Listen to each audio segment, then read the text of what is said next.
Hello, everybody. This is Josh Coburn, and I'm here with Greg Hague himself, leading the charge against Zillow. And what's happening in the market here? There's so much. Greg, how are you doing today?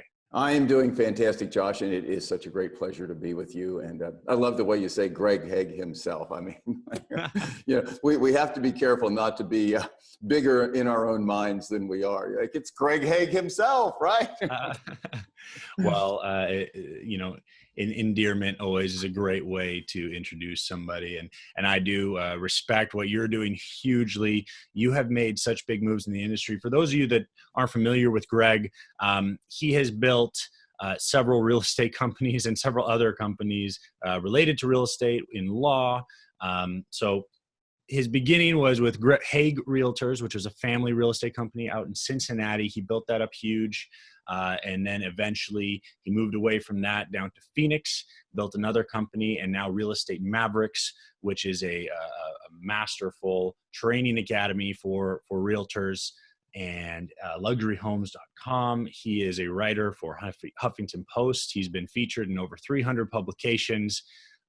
Greg, I could probably go on, but tell us a little bit about your beginning in real estate, why you joined it, where you're at right now, what you're focused on.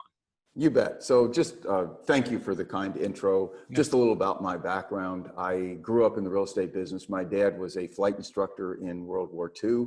When he got out of the Army, he was a high school graduate. When he got out of the Air Force, high school graduate, no contacts, no real leg up. His dad had died when he was young. He was brought up by a single mom. And he and my mom, dirt poor, he got a real estate license, went to work for a small brokerage in Cincinnati, and through incredibly hard work, built, first of all, became very successful at selling. He'd never had money. It was just like, oh my gosh, this is amazing. My own little business, et cetera, very low startup costs. So ultimately my dad built, he started it as the Harold W. Hague Company, and then he changed it to Hague Realtors. He built that company to, I think at one point, at his largest, 11 offices, 300-400 agents, which was quite large for Cincinnati real estate firm. Because of my father's success, it allowed me to get off to such a good start in life. The advantages he didn't have. I was able to go to college, law school, become an attorney, but I love the real estate business, sold real estate in the summers when I was back from college and law school. So I stayed in the business. When I got back, helped Dad built his firm, eventually moved to Arizona, started my own firm, and built that to, that was really fun, built that to 121 offices, 4,000 agents, awesome. Sold that in the 1990s, and then I just went into the luxury home arena, and that's what I have done pretty much, except for the coaching and training, pretty much until Zillow got me ticked off, and I'll let you take over from there.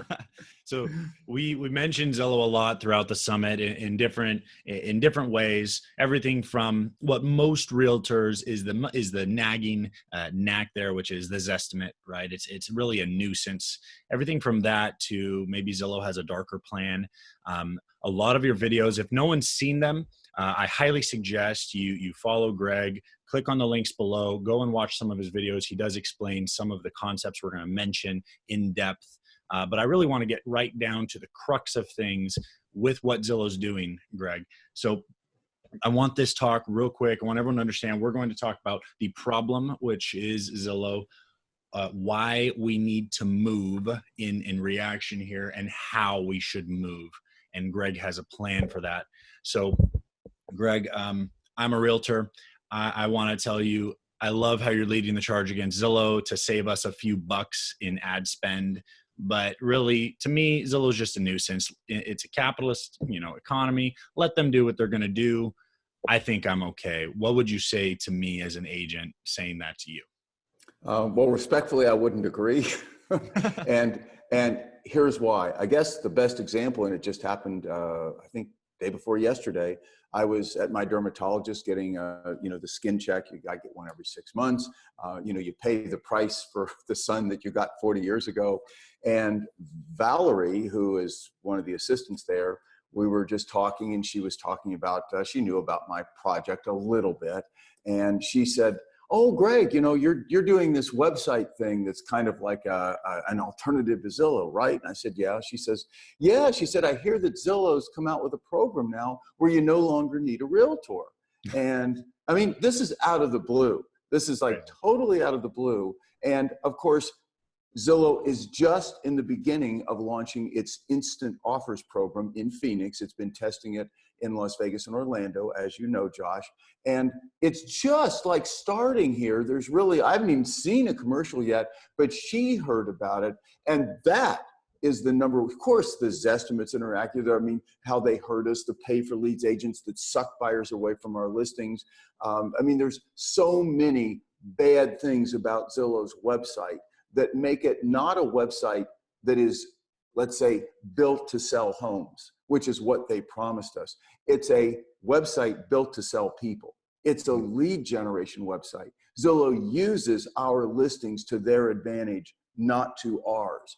And that was not what was initially presented to this industry when we agreed to give Zillow and others, not just Zillow. Zillow just took the lead. They did it smarter and better than anyone else. Hats off to them there. I mean, I never would suggest that these are not brilliant people who are behind Zillow. One of them, by the way, being Rich Barton, and of course the other Spencer Raskoff, the two founders, both Microsoft, former Microsoft execs. But Barton is the one that founded Expedia, CEO of Expedia, that took the travel agents out of business. So hello, you have some idea of what he might have in mind for us? But the big thing to me, and this is what got me going, I had, like you, just said to myself, particularly in the luxury arena, I don't even use Zillow. I don't need it. For what I have done for the last 10, 12 years in the luxury arena, it's just been no big deal to me, so I never really got all that looked out about it, like whatever. I know in bread and butter priced homes, it's a different thing, but the buyers that I get for the homes that we list don't come from Zillow.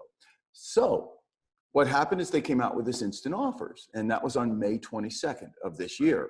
And instant offers essentially was presented as, hey, to consumers, it was presented as like the offer pads and the open doors and the home investors and, you know, these iBuyers that are around now. It was presented as in a way that you can quickly sell your home, stay in it for a while, convenient closing, you know, their thing. But you see, that's what got me really, really, really upset. Number one, Zillow, when they launched instant offers, that is a direct competitor. It's one thing to just have a website that isn't what it was supposed to be. That's bad, and we ought to do something about it. But it's another thing to take our listings, Josh, our listings as an industry, build its brand with our listings, then turn around and take listings away from us? Are you kidding me? Because you see, instant offers isn't designed to really help people sell their home. Right. If you look at the tests, and I knew it from day one, how many sellers have you ever gone out on a listing appointment and they want to underprice their home and pay a 9% commission? When's the last seller, any of you, went out and they wanted to underprice their home and pay a 9% commission? Right. Because with Zillow's instant offers, there's a 8 to 9% service fee, number one. And number two, these are wholesale buyers. These are wholesale buyers. They have to buy the home, cover the cost, carry it. There's a risk factor, a profit factor, and they have to resell it and have costs there. They can't buy homes at retail. So you're selling your home at wholesale and you're paying 9% and you're not getting the help of an attorney, appraiser, or a realtor. How many people are going to take that? Not many. The whole thing is it's a charade. It's a lead generation charade. That's right. To get people to put in their name, their contact information, and then feed those leads off, to feed those people off to pay for leads agents. And Zillow, there's no doubt what Zillow sees here. They understand that because of our listings, they become the number one platform for buyers. That's right. We still have the ace in the hole. If we, as an industry, would decide to pull our listings from Zillow, it's dead. It's out of business, like that. It sees that we are its Achilles heel.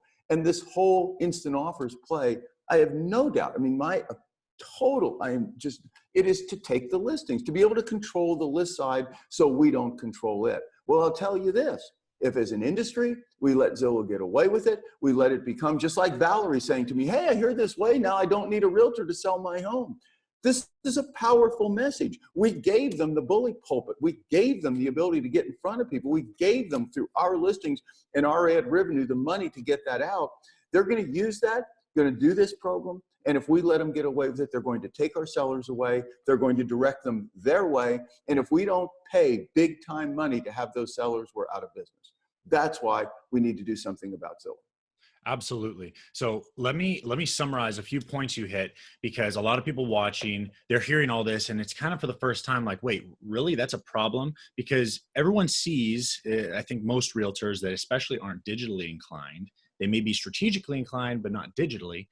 They see the front end, which is, okay, Zillow launched instant offers. You're saying it's a charade.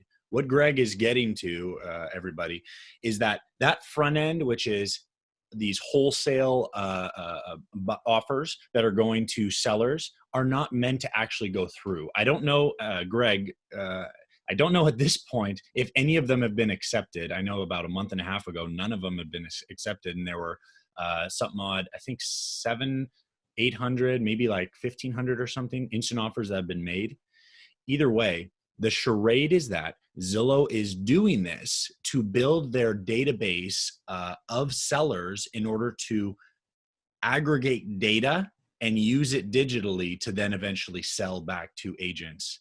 When they do that, they can, I mean, there's all kinds of ways to extrapolate that data, use it in other markets, and eventually cement themselves as not only the buyer's agent, selling the buyer leads, but also the seller leads, because they know how sellers are interacting on their site.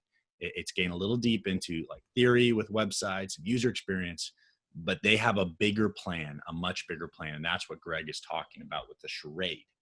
And I should, just to clarify, mention that when these sellers go in and put in their contact information, part of this process that Zillow set up is that a Zillow agent that pays for leads submits a CMA. And that's what Zillow says, but yeah, we're encouraging to have an agent involved. Well, first of all, if they take the offer, there's no agent involved.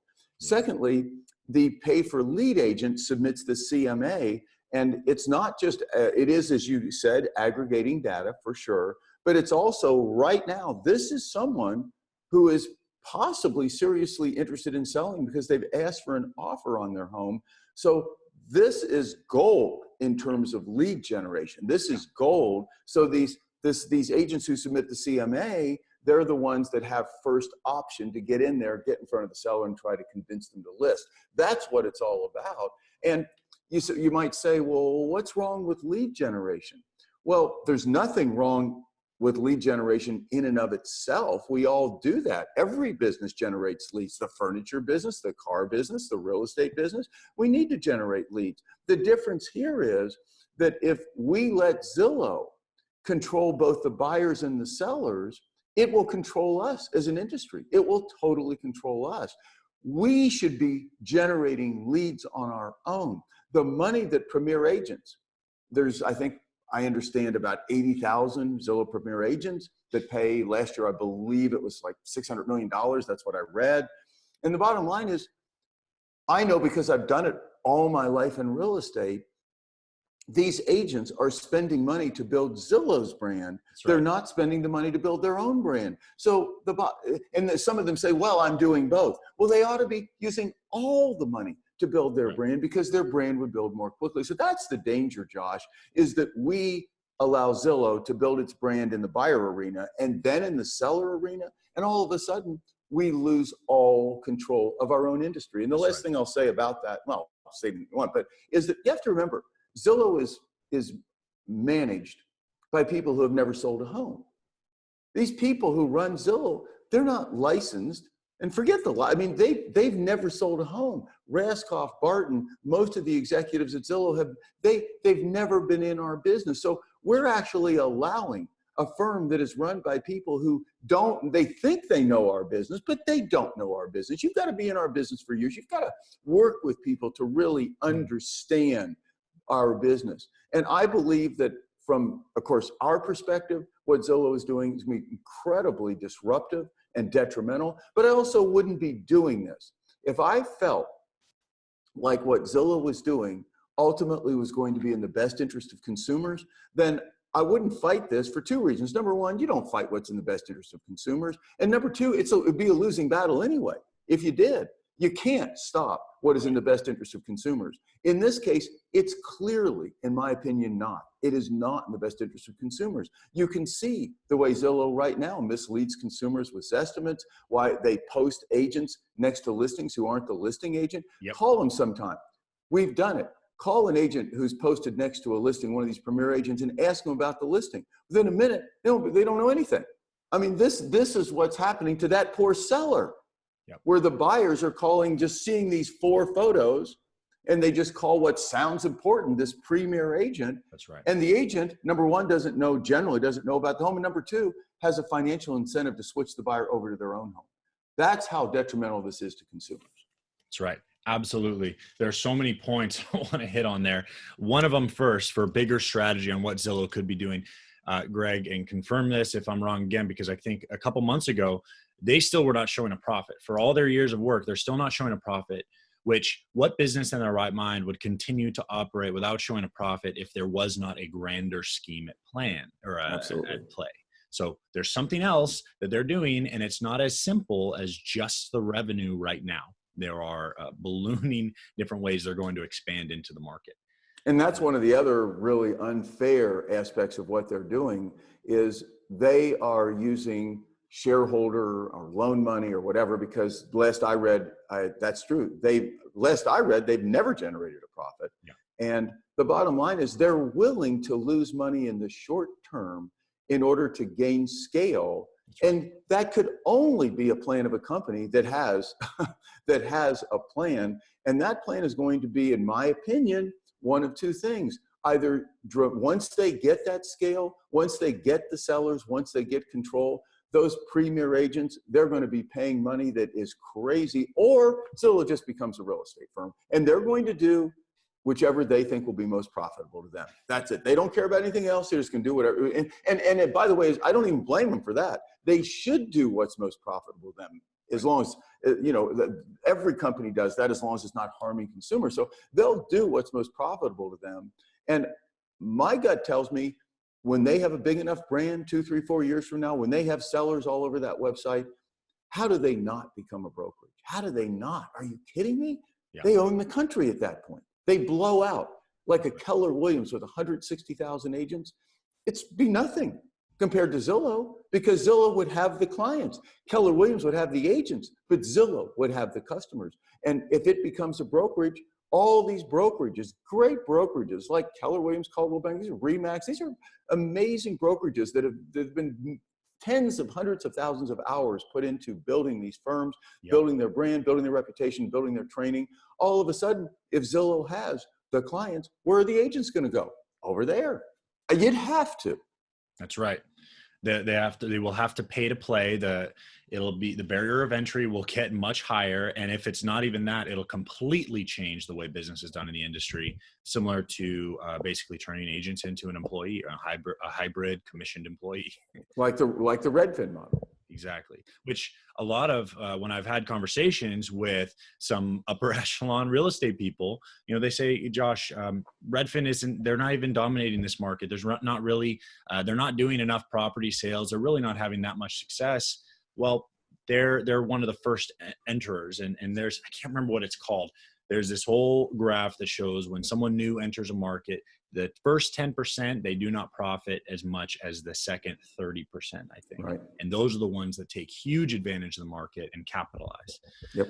If you have any doubts, everybody, about what Zillow could be doing, just look at how there are companies that are completely dominating a market by becoming the cornerstone and a monopoly of sorts, not a perfect monopoly. Look at Amazon. Look at Apple, how they've created their own market. Look at how Google has done it with data, right? Everyone has to go to Google to find the data. I know Elon Musk is working on ways to monopolize data streams when it comes to space. All these companies, they're moving. Uber with ride sharing. Mm-hmm. They're doing this on purpose, and Expedia, they've already done it with Expedia. So everyone needs to understand that this is not impossible for them to pull off, taking out agents. So that brings me to my next question, Greg. I'm an agent. Let's say I'm a broker. I have had 10 people work for me and 20 at times and 30 at times. And right now I'm comfortable. I really do dominate my market. People are calling me because they know my name, and they'll never just depend on Zillow. And those agents that are on Zillow, they'll never beat me out of the market because everyone knows my name here and they all come to me. They cannot replace me as an agent. So I'm not really that worried. What would you say to someone like that? I would say that I understand how you feel.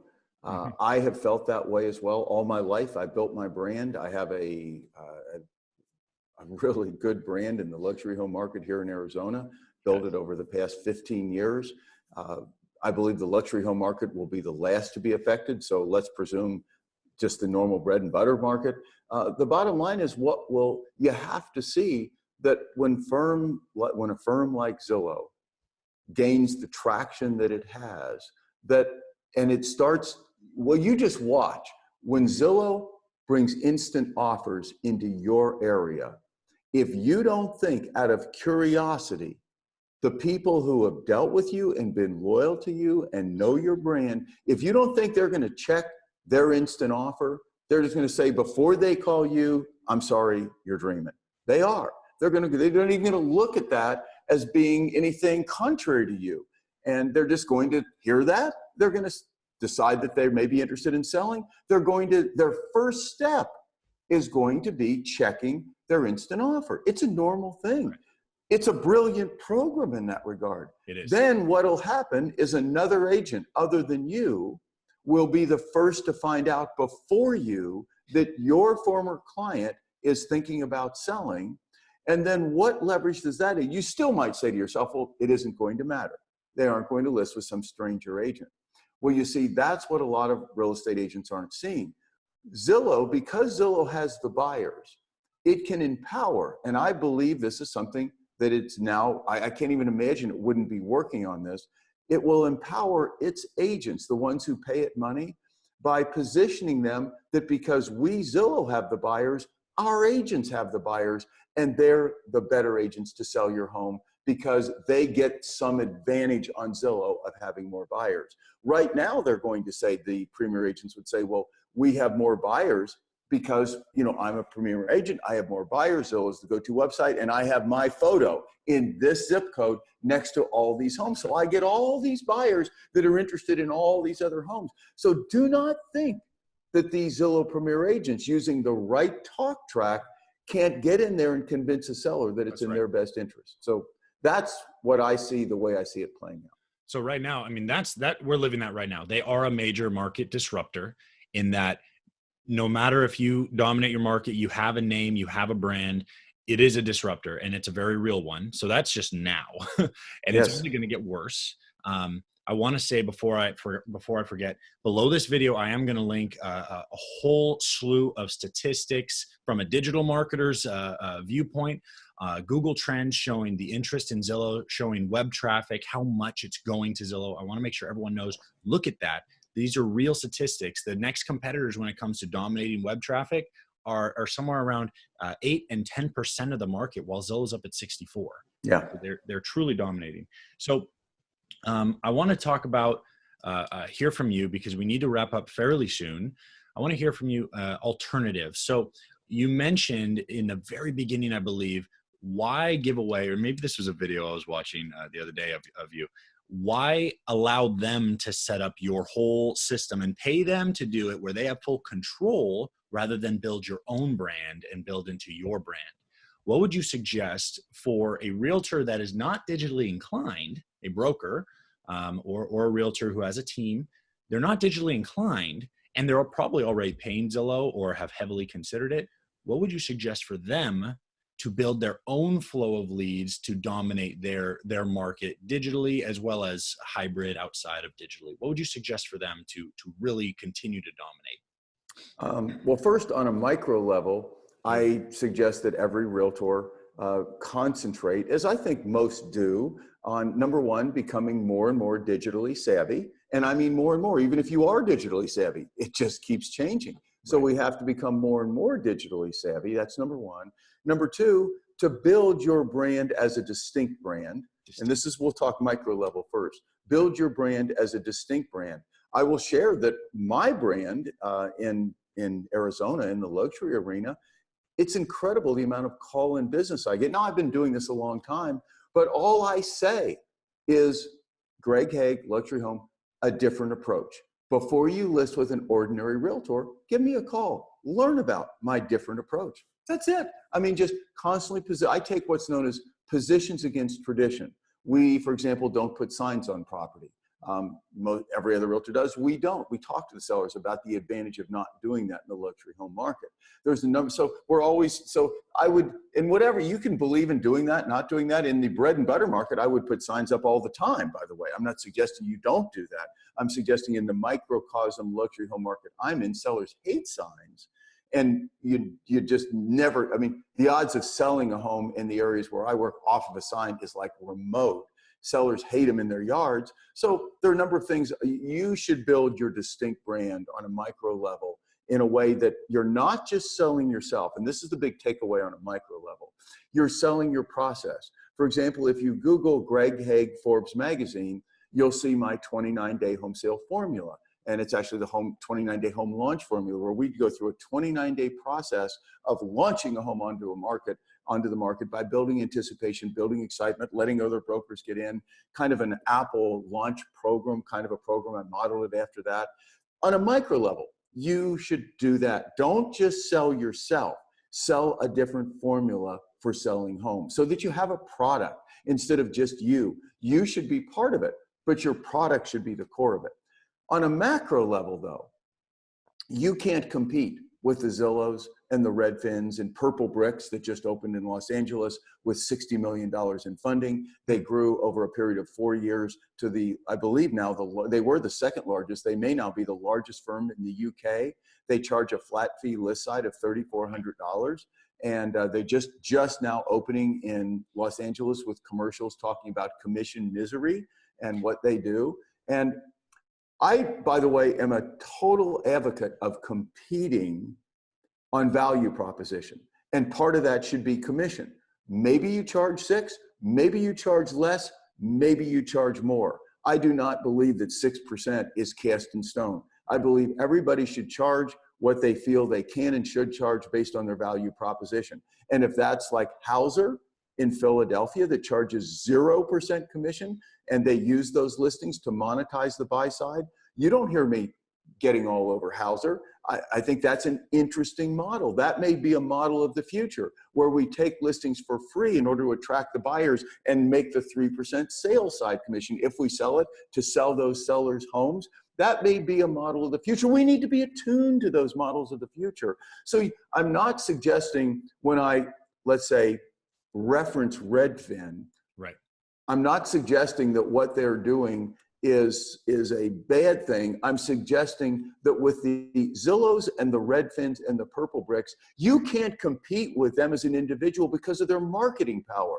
That's the problem. It used to be that we all just competed with each other. And maybe I'd offer a higher or a lower commission than you. That was fine. It was a level playing field. We competed with each other.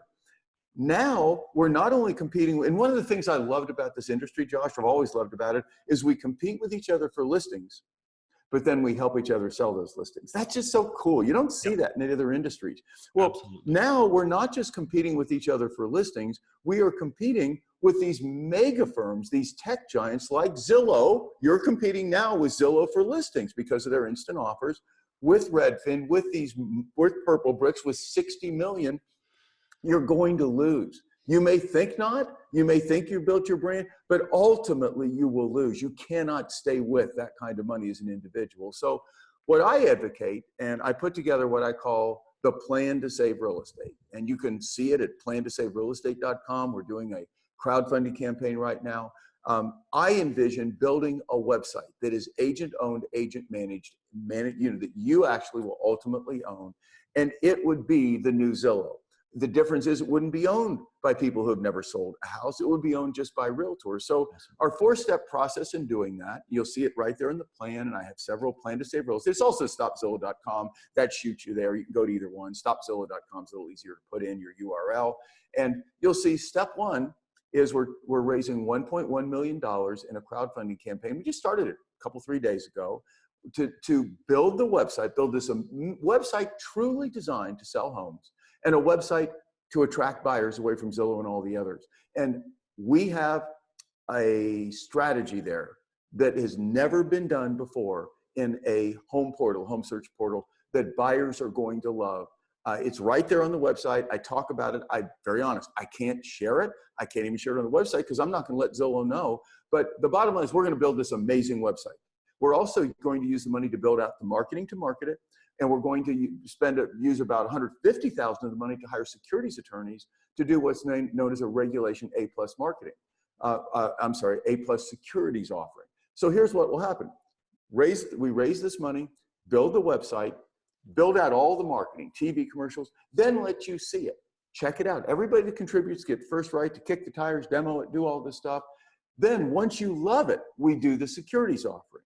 We do that where we can take in up to $50 million the first year. That's only if 10% of the realtors bought in for $375, we take in the 50 million. My gut tells me that isn't going to be hard. Then what do? We use a little bit of the money to hire a CT. I'm not going to run this thing. I'm doing this because I want to do something that's good for the industry. I'm 68 years old.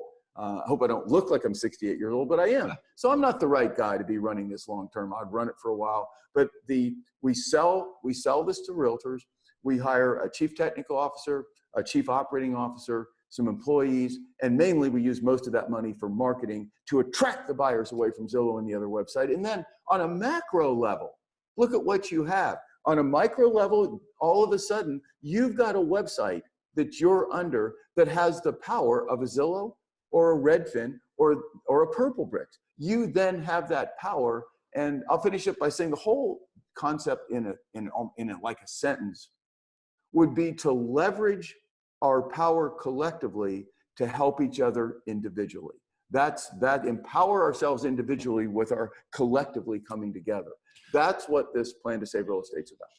So would this be really quick? So we have just a couple minutes here. Would this be an alternative association to NAR?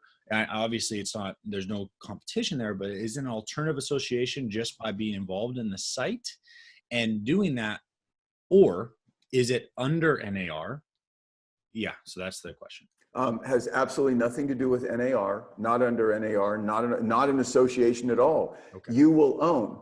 Every realtor who decides they want to invest a few $100 will own this website. It'll be a realtor-owned, realtor-managed website. Have nothing to do with the MLS, not an alternative MLS. This is a anti-Zillow, anti-Redfin, anti-Purplebricks website where realtors, entrepreneurs like you and me, who have built our brands, or you guys younger want to build your brands, have a powerful brand in the sky that gives you the power to go in and take listings away from Zillow Premier agents, Redfin agents, Purplebrick agents, with you not having to work for them. That's all.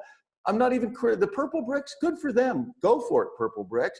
I just want you to be able, as an individual that doesn't want to work for Purplebricks, I want you to have something that empowers you to build your own brand. So here's the call to action, everyone. First off, go below the video, join up, follow what Greg is doing, plantosaverealestate.com or stopzillow.com. Either one takes you to the same place. Contribute when you can, follow along, but understand that just like Greg is saying, I'll try and summarize it in a different way. This is realtors banding together to compete, not to tell them stop doing what you're doing. This is a capitalist country. We're going to keep it capitalist. We're going to be better. So band together and we will make something better, and we will compete and make that the dominator in the market across the US and hopefully in other markets as well. So band together. Greg is doing this out of his love for the industry to make sure that we can do this, and there is a solid boat when things start to sink. Make sure there's solid alternatives. Greg, thank you so much for your time. I know we're short now, but I hugely appreciate it. If there's one thing that you could say to every realtor who sees this, if there's one thing you could say, what would it be in regards to the industry today? What would you say?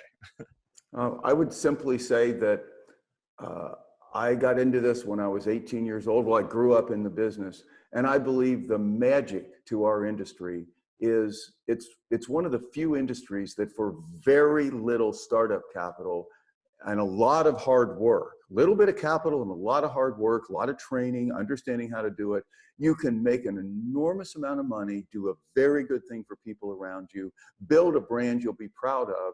And I just simply finish by saying, I don't want to see that go away. I don't want to see you have to work for a Redfin. And I'm not saying if you want to work, you'd rather have a salary job than go work for a Redfin. That's fine, no big deal. But for those of you that want to have your own business, I don't want to see you have to go work for a Zillow or a Redfin or a Purple Bricks. That's how I would finish up. That's the big takeaway with me. Everyone, thank you so much for tuning in. Greg, thank you so much for your time. You have a wonderful day on your travels, and everyone make sure to join below. Thank you, Greg. Thank you, Josh.